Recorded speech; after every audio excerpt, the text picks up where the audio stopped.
여기 고등학생 만두가 있습니다. 아침 일찍 세수를 하고 식사를 하는 등 지각하지 않기 위해 바쁜 모습인데요. 열심히 집중해서 수업을 듣고 점심시간엔 급식을 챙겨 먹고 5시가 되면 집에 가지 않고 자신의 방으로 되돌아갑니다. 마치 특성화학교나 기숙학교처럼 운영되는 이곳. 오늘의 교양만두는 소년원에 대한 이야기입니다.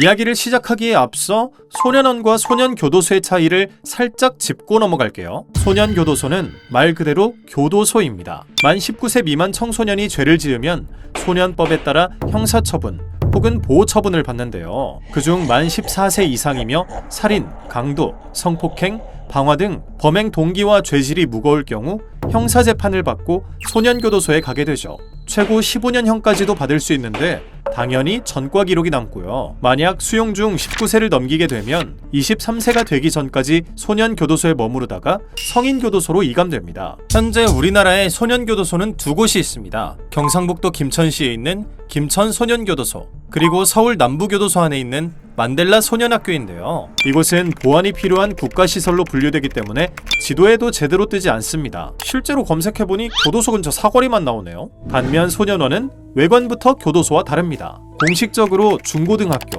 혹은 전문학교라는 명칭을 쓰고 있고요. 지도에도 일반 학교처럼 표기됩니다. 소년법에서는 절도나 사기 등 비교적 죄질이 낮은 경우 비행의 중대성, 개선 가능성, 보호자 상태 등을 종합적으로 고려해 보호처분을 내립니다.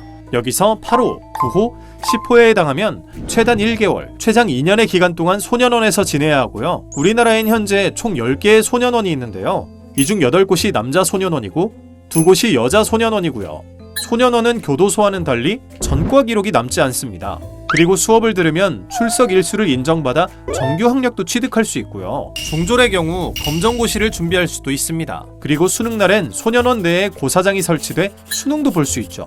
소년원은 일반 학교와는 달리 교육부가 아닌 법무부에서 관리를 하는데요. 겉으로는 학교로 명시돼 있지만 조금만 검색해보면 바로 알 수 있다 보니 대학에 진학하거나 취업을 할 땐 불리해질 수밖에 없습니다.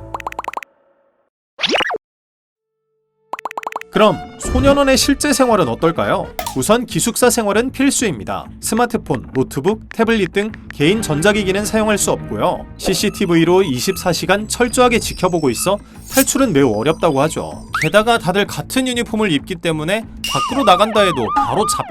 한 방에 생활하는 인원은 법적으로 4명 이하가 원칙이라는데 현실은 10명, 많게는 15명까지도 함께 지내야 합니다. 방배정은 같은 직업교육을 받는 아이들 중 비슷한 또래끼리 묶는 방식인데요. 수십 번의 전과가 있는 아이와 초범인 아이가 한 방에서 생활을 할 때도 있습니다. 함께 지내다 보면 각자의 범죄에 노출돼 악영향을 받기도 하는데 출소 후 다시 만나 범죄를 공모하기도 하고 수차례 범죄를 저지른 소년이 체포된 후 소년원에서 새로운 수법을 배웠다고 말한 사례도 있다네요. 소년원 안에는 보이지 않는 계급도 있습니다. 여기에 몇 번째 들어왔냐, 얼마나 일찍 들어왔냐, 힘은 세냐 등을 따져가며 암묵적으로 우열을 가린다는데요. 계급이 낮을 경우 방에서 움직일 때 소리를 낼 수 없고요. 트림, 코골이조차 신경 쓸 정도로 선배들 눈치를 봐야 하죠. 소년원에서는 훗날 소년들이 자립할 수 있도록 교과교육과 직업개발 교육도 진행하고 있습니다. 15세 미만의 소년은 교과교육을 필수로 받아야 하고요. 그 이상의 소년은 용접이나 미용, 제과제빵, 요리 등을 배우게 된다네요. 여기선 자격증을 따기 위한 실습 위주의 수업들이 진행되죠. 다만 본인이 원하는 수업을 다 받을 수 있는 건 아니고 처분 호수에 따라 제한된 범위 내에서 선택할 수 있습니다. 수업은 아침 9시 이후 시작되는데 그 전까지 아침 식사, 세면과 청소, 일기장 검사까지 마쳐야 하고요. 교실 뒤에 서 있는 관리교사의 감독하에 국어, 미술, 컴퓨터 등의 수업이 진행됩니다. 그리고 드디어 점심시간, 이때 다 같이 이동 후 식사를 하는데 이 시간 동안은 외부인과 면회도 가능합니다. 건물 밖으로 나갈 수 있는 유일한 시간은 오후 중 진행되는 체육시간, 주로 축구를 합니다. 발로차, 사커! 모든 수업이 끝나고 저녁 식사까지 마치면 각자 목욕과 빨래를 합니다. 이때 필요한 물품들은 소년원에서 지급한 것들로만 써야 하죠. 7시 반 즈음부터는 라디오를 들으며 정신교육을 받습니다. 그리고 8시 반부터는 자유시간, 통제실에서 틀어주는 TV로 옛날 가요 프로그램을 보거나 독서를 하고요. 마지막으로 일기까지 쓴 뒤 9시에 잠자리에 듭니다. 소년원은 24시간 감시가 필요한 곳이라 완전히 소등하지는 않는데요. 일부 자해를 하는 소년들도 있기 때문에 이를 막기 위해서라도 불을 켜둔다고 합니다. 헐, 먹여주고 수업도 듣게 해주고 잠까지 재워준다고? 이거 완전 기숙학교잖아. 개꿀이네.